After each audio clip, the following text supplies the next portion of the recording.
왜 잘 내린 커피 드셔봤겠지만 굉장히 맛있잖아요. 이 정도는 사람들이 누려도 되는 거 아닌가? I love coffee. 일상 속에 없어서는 안 될 기호식품 커피. 세상 제일 맛있는 게 커피 같아. 어떻게 저렇게 겁없이 마실까? 저한테는 독약입니다. 뭐 커피를 어떻게 보면 약으로 먹죠.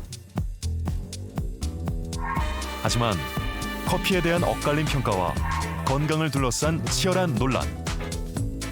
커피를 마셔서 혈압이 올라간다는 것은 절대 무시해서는 안 되는. 카페인을 과량을 장기간 복용하는 것은 자제하는 게 좋겠다. 최소한 2잔 이상 하루에 마시게 되면 간암의 발생을 줄일 수 있다는. 초기에 이렇게 식후에 올라가는 이 혈당을 조절하는 것은 실제로 당뇨병 환자한테는 굉장히 중요한 의미가 있습니다.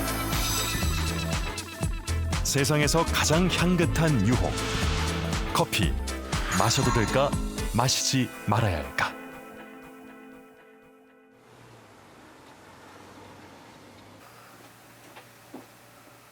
느지막이 하루를 시작한 문화평론가 김갑수 씨. 눈을 뜨자마자 커피부터 찾는다. 요 두 개가 내 한 잔이에요. 고등학교 때 처음 알게 된 원두커피. 30년 전부터는 원하는 맛을 내기 위해 각종 도구를 사 모으기 시작했다. 김갑수 씨에게 커피는 기호품을 넘어 필수품이다. 눈 떠서 밤 잠잘 때까지 같아. 그냥 하다 보면 커피가 없는 상태가 없어요. 그러니까 항상 커피가 있어.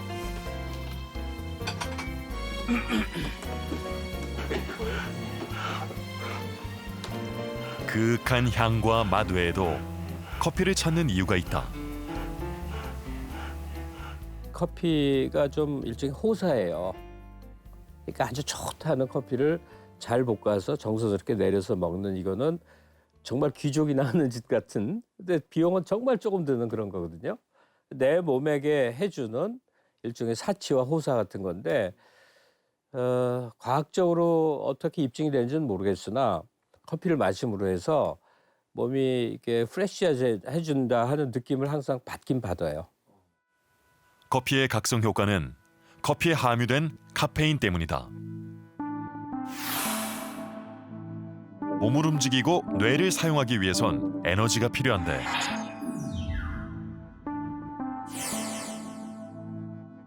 ATP라 불리는 아데노신 3인산은 인산이 분리되는 과정에서 에너지를 방출하고 그 에너지를 세포에 공급한다. 이 과정에서 분리된 아데노신이 신경세포의 수용체와 결합하면 피로와 졸음이 찾아오는 것이다. 그런데 커피를 통해 우리 몸에 흡수된 카페인은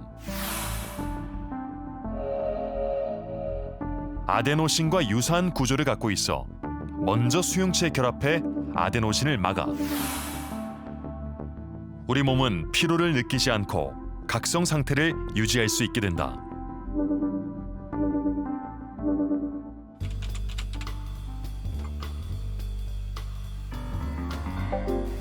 글을 쓰고 책을 읽는 게 직업인 김갑수 씨. 집중력이 필요할 때마다 자꾸 손이 커피 쪽으로 간다. 하루에 커피 몇 잔이나 드세요? 잔으로 계산은 못 하겠어요. 근데 뭔가 물 관련해서 따로 마시는 건 없이 커피만으로 이제 수분을 충당한다고 봐야 되겠죠. 다르게 말하면 하루 종일 마시는 거죠.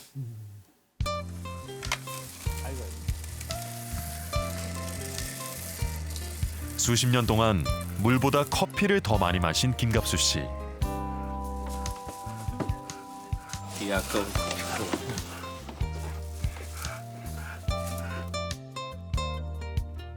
과다한 카페인 복용이 그에게 문제를 일으키지 않았을까?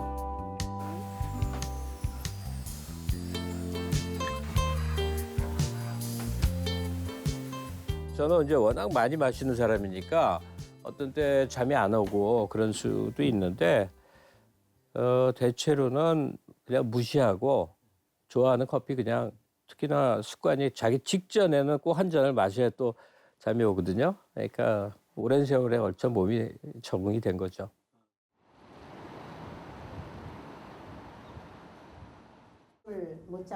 커피에 대한 반응이 사람마다 다른 이유는 무엇일까?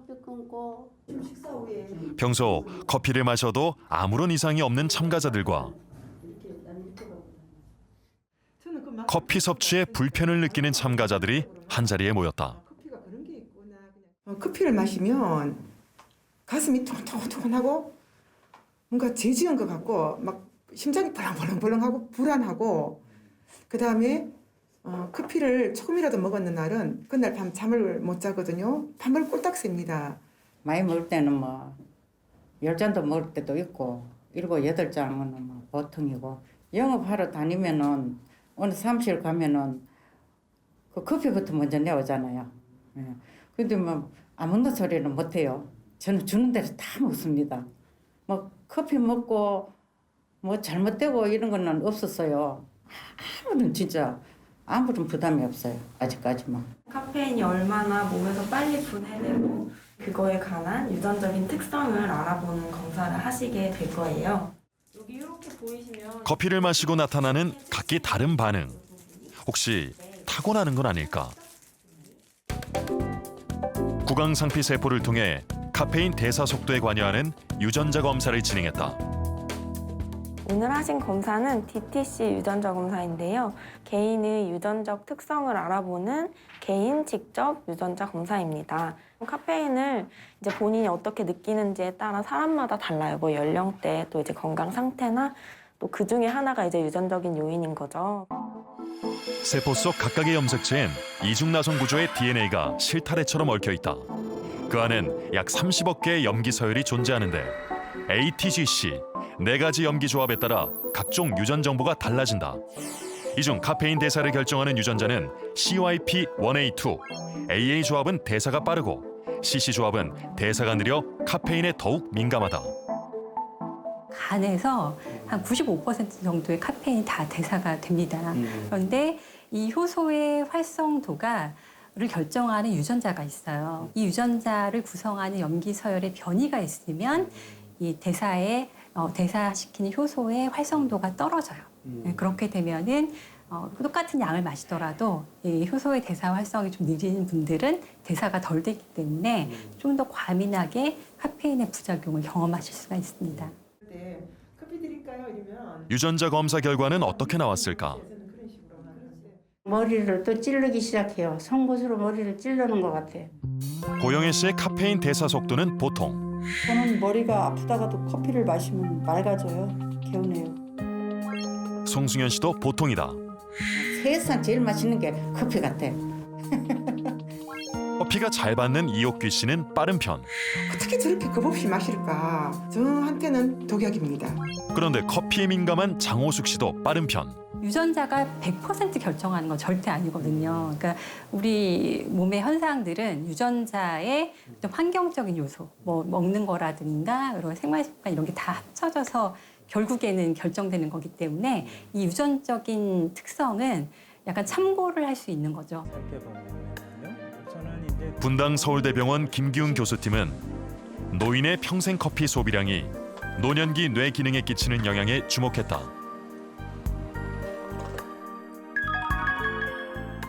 그 결과 여성의 경우 커피를 많이 마셔왔을수록 뇌 혈류에 생긴 병변이 더욱 컸다. 그리고 평생 누적 커피 소비량에 비례해 노년기 뇌백질 고강도 신호의 용적이 증가했다. 뇌 세포들끼리 연결하는 길은 여러 가지 이제 빠른 길, 느린 길, 돌아가는 길 다양한 네트워크가 있기 때문에 허혈성 변화가 생긴다고 기능이 아예 안 되는 게 아니라 효율적으로 안 되고 느리게 됩니다. 저게 물론 아주 심해지면 광범위한 이제 백질 손상이 있으면 아예 안 되는 기능들도 생기게 됩니다. 장기간의 커피 섭취가 영향을 주는 또 다른 기관은 사람의 수면을 담당하는 뇌 속 송과체다. 여기서 멜라토닌이 분비돼 수면을 유도하는데 커피를 과다 섭취하면 송과체의 부피가 줄어들고 이는 곧 수면의 질 저하로 이어진다. 실제로 하루 3잔 넘게 20년 이상 커피를 마신 경우에 송과체의 부피가 확연히 줄어든 걸 알 수 있다.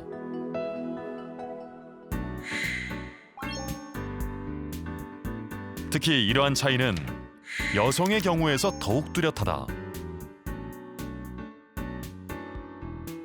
여성들 같은 경우는 여성 호르몬이 카페인의 분해 속도를 늦추게 되기 때문에 남성들과 똑같은 카페인을 섭취했더라도 몸속에 들어간 카페인이 여러 가지 이제 긍정적, 부정적인 영향을 줄 시간이 길어지는 거죠. 사춘기를 지나면 훨씬 더 카페인의 분해 속도가 느려지고 남성에 비해서 카페인의 영향을 더 많이 받는 상태가 된다, 이렇게 볼 수 있습니다. 블랙커피는 혈당에 어떤 영향을 줄까? 제작진이 지켜보는 가운데 전민기 씨가 공복 혈당을 측정하고 블랙커피 한 잔을 마셨다.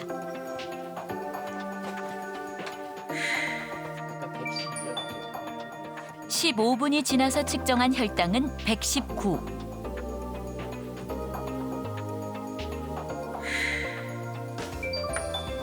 (30분) 뒤 120. 45분이 지나자 혈당은 원래의 수치를 되찾았다. 혈당 변동폭은 10 내외에 그쳤다. 설탕이 들어가지 않은 블랙커피는 혈당에 큰 영향을 미치지 않았다. 그렇다면 커피가 당뇨병에 미치는 다른 영향은 없을까? 서울대학교 이정은 교수는 블랙커피의 긍정적 기능에 주목했다. 네덜란드, 핀란드 이런 나라에서 커피를 많이 섭취하는 나라에서 커피가 당뇨병에 좋지 않나 이런 연구를 시작을 했어요. 근데 흥미롭게도 당뇨병을 예방하는 것으로 나왔고요. 그리고 또 미국 코호트 연구에서 나오고 실제로는 최근에는 일본 연구에서 나오고 있습니다. 한국인의 경우는 어떨까? 이정은 교수는 질병관리청의 한국인 유전체 역학조사 사업 데이터를 바탕으로 커피 섭취와 당뇨병 발생 위험을 분석했다. 12년 동안 4천여 명의 건강 상태를 추적한 결과 블랙커피를 하루 2잔 이상 마신 사람은 그렇지 않은 사람에 비해 2형 당뇨병이나 당뇨병 전 단계 발생 위험이 39% 낮았다. 커피 속 어떤 성분이 이러한 결과를 가져왔을까? 커피는 다양한 그런 물질들을 가지고 있어요. 그중에서 특별하게 주목받고 있는 것은 이제 클로로젠산, 클로로제닉산의 경우에는 인슐린과 혈당 조절에도 영향을 주는 것으로 알려져 있고요. 또 항산화 물질입니다. 그래서 오히려 대사를 좀 활발하게 하는 그런 효과도 있지 않나 이렇게 저희가 생각하고 있습니다. 과일이나 채소에 풍부한 클로로겐산은 노화와 생활습관병의 주범인 활성산소를 없애는 황산화 성분으로 커피나무 열매와 그 씨앗에 해당하는 생두에 풍부하다. 커피 속 클로로겐산이 어떻게 혈당을 조절하는 것일까? 계명대학교 의과대학장 배재훈 교수는 오랜 시간 이 문제에 관심을 가져왔다. 그는 당뇨병 환자인 동시에 커피 애호가다. 혹시 당뇨에 도움이 되는 음료가 있을까? 우리 차 한 잔씩은 해야 되니까. 그래 찾다 보니까 커피가 적어도 당뇨병에는 상당히 유용한 효과가 있다 하는 것이 많은 수십 년에 걸친 데이터가 있었습니다. 그걸 깜짝 놀래가 그걸 보고 그리고부터 이제 커피에 관심을 가지면서 차츰 이렇게 연구도 하게 되었고. 그는 이 그래프에 주목한다. 쥐에게 식후 클로로겐산을 주입하자 혈당의 상승폭이 줄어든 것을 확인할 수 있다. 초기에 이렇게 식후에 올라가는 이 혈당을 조절하는 것은 실제로 당뇨병 환자한테는 굉장히 중요한 의미가 있습니다. 왜죠? 왜 그러냐면은 이렇게 초기에 올라가는 이 혈당의 피크가 혈관벽에 손상을 일으킨다 하는 그런 연구가 많습니다. 그래서 이 수치를 이렇게 낮추어 주는 것은 혈당을 조절하는 효과도 있지만 혈관벽의 보호 효과적인 측면에서 봤을 때도 상당히 유리한 효과라고, 인체에 대해서는 유익한 효과라고 볼 수 있습니다. 예. 우리가 먹은 음식물은 위와 장을 거치면서 포도당 형태로 변한다. 혈관 속 포도당은 세포막을 통과해 세포 속으로 흡수되고 세포는 이것을 에너지원으로 사용한다. 이때 쓰고 남은 포도당이 혈관으로 다시 나가는 것을 막기 위해 포도당 6인산이 만들어지는데 혈당이 떨어지면 효소가 나와 포도당과 인산을 분리시켜 포도당이 세포막을 통과할 수 있게 한다. 클로로겐산은 이 효소의 작용을 억제해 포도당 6인산이 분해되지 못하도록 한다. 결과적으로 혈당의 상승을 막는 것이다. 그러니까 이 클로로겐산이 포도당의 장에서의 흡수, 우리가 식이에서 먹는 그 포도당 흡수를 좀 지연시키고 또 간으로 많이 이관시켜서 혈액 내의 혈당치는 낮추어주는 그런 효과가 있다. 당이 포함된 믹스커피는 어떨까? 전민기 씨와 함께 믹스커피를 마신 뒤 혈당의 변화를 확인해봤다. 혈당 수치가 최대 20 가까이 올랐다. 블랙커피를 마셨을 때와 변화의 형태는 비슷했지만 변화폭이 더 컸다. 물엿도 넣고 막 이렇게 해가 달콤한 이런 커피를 만든 것이 커피 믹스인데 건강적인 측면에서는 좀 자제했으면 좋겠다. 카와웰은 정말 간 건강에 영향을 미칠까? 계명대학교 장병국 교수는 카와웰 성분과 간 질환에 대해 연구하고 있다. 커피의 간 섬유화 감소 효과는 이미 알려져 있었지만 어떤 성분을 통해 효과가 있는지는 분명하지 않았던 상황이었다. 이 섞인 사료를 먹는지와 이게 섞이지 않은 사료를 먹는지를 우리가 비교하게 되는 거죠. 쥐에게 간 섬유화를 유발한 후 카와웰이 섞인 사료를 먹은 쥐와 일반 사료를 먹은 쥐의 반응을 비교했다. 그 결과 카와웰이 첨가된 사료를 먹은 쥐에게서 간 섬유화가 현저히 줄어든 것을 확인했다. 카와웰 첨가 사료를 먹은 쥐는 간 염증도 크게 줄어들었다. 간세포 손상을 의미하는 간 수치도 크게 낮아졌다. 이 섬유화라는 것이 원인이 염증이 있어야지 섬유화로 진행을 하게 되는데 그러면 물론 섬유화 단계도 이것이 카와웰이 효과가 있지만 그 전 단계도 효과가 있는지를 확인하기 위해서 염증을 유발하고 난 다음에 좋아지는지를 봤는데 간 세포 모두에 염증을 억제하는 효과가 있다. 이런 것들을 저희들이 확인을 해서 논문을 발표하게 됐습니다. 커피는 간암, 간염증 등 만성 간 질환에 도움이 되는 것으로 보고되고 있다. 최소한 2잔 이상 하루에 마시게 되면 간암의 발생을 줄일 수 있다는 것은 이미 정설로 확립된 그런 이야기입니다.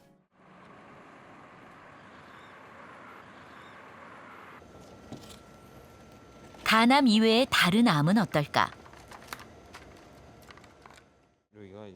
안동대학교 정진부 교수는 커피 속 카와웰이 다른 암에 미치는 영향에 대해 연구하고 있다.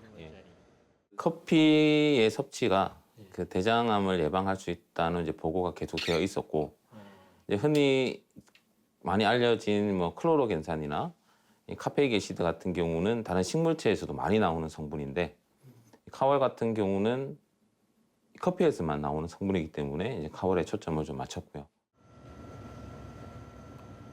정진부 교수는 여러 종류의 암세포에 농도가 다른 카와웰을 주입한 뒤 암세포가 보이는 반응을 확인했다. 여기에다가 이제 카와웰을 25, 50, 100 마이크로를 처리를 하게 되면 50, 100에서는 완전히 이제 원래의 모양이 잃어버리는. 카와웰의 농도가 높을수록 유방암 세포가 더 많이 사멸하는 것이 관찰됐고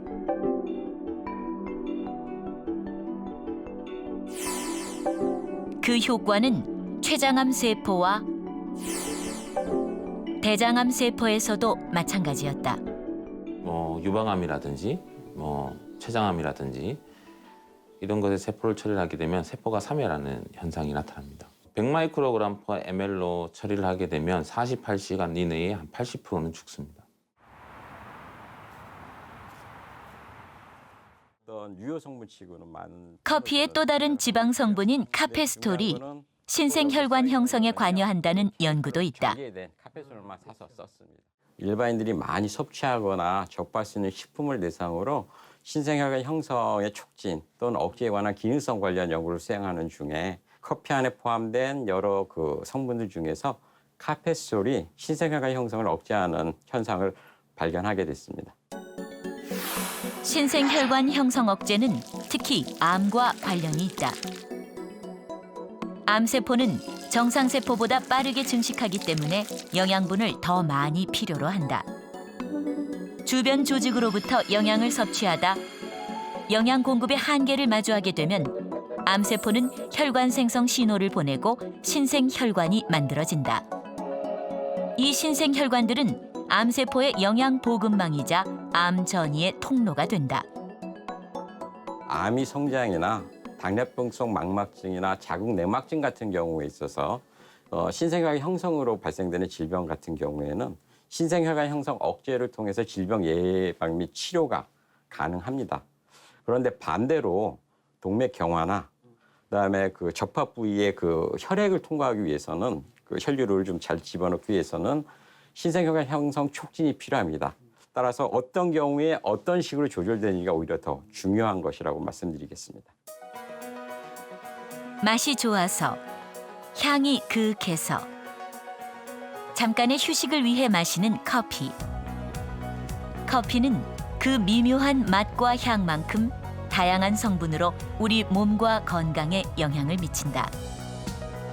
커피가 우리에게 선물이 되려면 정확히 알고 알맞게 이용하고 적절하게 마시는 지혜가 필요하다. 이렇게 커피, 잘 내린 커피 드셔봤겠지만 굉장히 맛있잖아요. 그냥 보통 맛이 아니거든요. 그러니까 하루 중에 몇 번 그 맛의 세계를 딱 탐닉하고 기분이 쾌적해지는 그 상태. 이 정도는 사람들이 누려도 되는 거 아닌가? 이 커피에도 그 좋은 점과 나쁜 점이 있죠. 그래서 좋은 점은 선별해서 그 나쁜 점이 드러나지 않게 억제된 상태에서 사용을 하면 좋다고 생각이 됩니다. 그렇지만 그것을 다 무시하고 사용하다 보면은 함이 클 수가 있어요. 해로움이 클 수가 있기 때문에 잘 선별을 해야 된다. 필요에 따라서는 종이 필터를 했는 커피를 써서 기름 성분을 제거하는 방법도 있고 또 항산화제가 풍부한 커피를 드시기 위해서 중간 정도로 로스팅한 커피를 드시는 것이 또 도움이 될 수도 있습니다. 이처럼 상황에 따라서 드시는 분의 기호에 따라서 거기에 맞춤형으로 이렇게 드시면은 훨씬 더 건강에도 좋고 여러 가지도 유익한 그러한 효과가 있지 않겠나 이렇게 생각됩니다.